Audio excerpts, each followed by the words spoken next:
আসসালামু আলাইকুম রহমতুল্লাহ। সম্মানিত দর্শক শ্রোতা মণ্ডলী, একটি বিষয় আসলে অত্যন্ত খুব ভালো লাগে। আপনারা সকলেই চিনেন সিলেটের একজন এমপি ব্যারিস্টার সুমন সাহেব। এমন একজন ব্যক্তি, লোকটাকে আসলে অত্যন্ত খুব ভালো লাগে, ওনাকে আসলে মহব্বত করি। উনি কিছু উচিত কথা বলার কারণ সবাই সকলে বিশেষভাবে উচিত কথা বলতে পারে না। এমন কিছু কিছু ব্যক্তির এই দেশের মধ্যে প্রয়োজন। যেমন ব্যারিস্টার সুমন সাহেব, ওনাকে দেখেছেন যে কোনো বিষয় নিয়ে উনি কাউকেই ভয়ের কোনো পরোয়া না করে তাকে তাৎক্ষণিক এই বিষয়টা তিনি পদক্ষেপ নেওয়ার চেষ্টা করেন। কারোর জন্য ওনার নিজের কোনো ব্যক্তিগতভাবে না, যেন মানুষের যেন কোনো কষ্ট না হয়। যেখানে অন্যায় হচ্ছে সেখানে উনি এই প্রতিবাদটা করার চেষ্টা করে। তো আজকে দেখেছি তাকে নিয়ে অনেক আলোচনা সমালোচনা। তো আপনার একটি বিষয় লক্ষ্য করবেন, আপনি যদি কোনো একটি ভালো কাজ করতে যান তাহলে আপনি মানুষের মুখে, সবার মুখে ভালো থাকতে পারবেন না।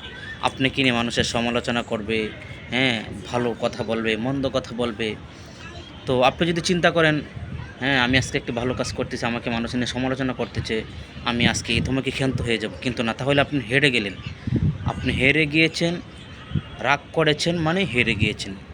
এজন্য এই সমস্ত কথাবার্তা আপনি শুনে না শুনে আপনার গতিতে আপনি এগিয়ে যাবেন, তাহলে দেখবেন আপনার সামনের পরিস্থিতিটা কোন অবস্থায় হয়।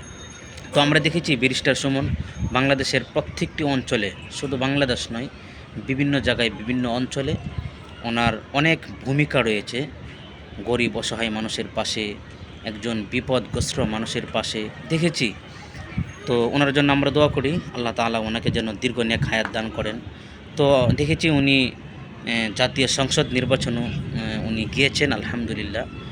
তো উনি দেখেছি সংসদের মধ্যে একজন ব্যক্তি যদি বুক ফুলায় কথা বলে, উচিত কথাগুলো যদি উনি তুলে ধরে জনগণের সামনে, তাহলে এই বিষয়টি নিয়ে অনেক মানুষ অনেক মন্তব্য করতে থাকে।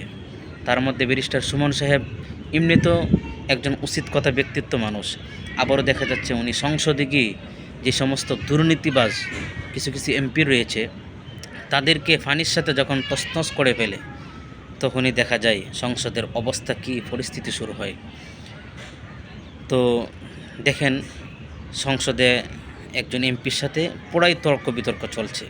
শুধু এই এমপি নয়, আরও আমি কোনো এমপির নাম বলবো না, আপনারা দেখবেন বিভিন্ন জায়গায় সংসদে গিয়ে উনি যখন কথা বলে, সত্য কথাগুলো যখন উনি তুলে ধরেন, তখনই তাদের গায়ে মরিচের মতন আগুন জ্বলে। তো সুমন সাহেবকে বলবো, আপনি যেভাবে সামনের দিকে অগ্রসর হচ্ছেন, ঠিক আপনার জায়গাটাকে শক্ত রেখে আপনার জায়গায় আপনি অবিচল থেকে সামনের দিকে অগ্রসর হন। আমরা আপনার জন্য দোয়া করি। এই সমস্ত মানুষে এই দেশের জন্য প্রয়োজন। তো আপনি ভালো থাকবেন, আপনার সুস্বাস্থ্য কামনা করছি। যে ভিডিওটি যদি আপনি দেখে থাকেন, অবশ্যই আমাদের কথা অবশ্যই স্মরণ করবেন। সম্মানিত দর্শক শ্রোতা মণ্ডলী, আপনি যদি চ্যানেল নতুন হয়ে থাকেন, অবশ্যই চ্যানেলটি সাবস্ক্রাইব করে দিয়ে পাশে থাকা বেল বাটনটি বাজিয়ে দেবেন। সকলে ভালো থাকবেন। আসসালামু আলাইকুম ওয়া রাহমাতুল্লাহ।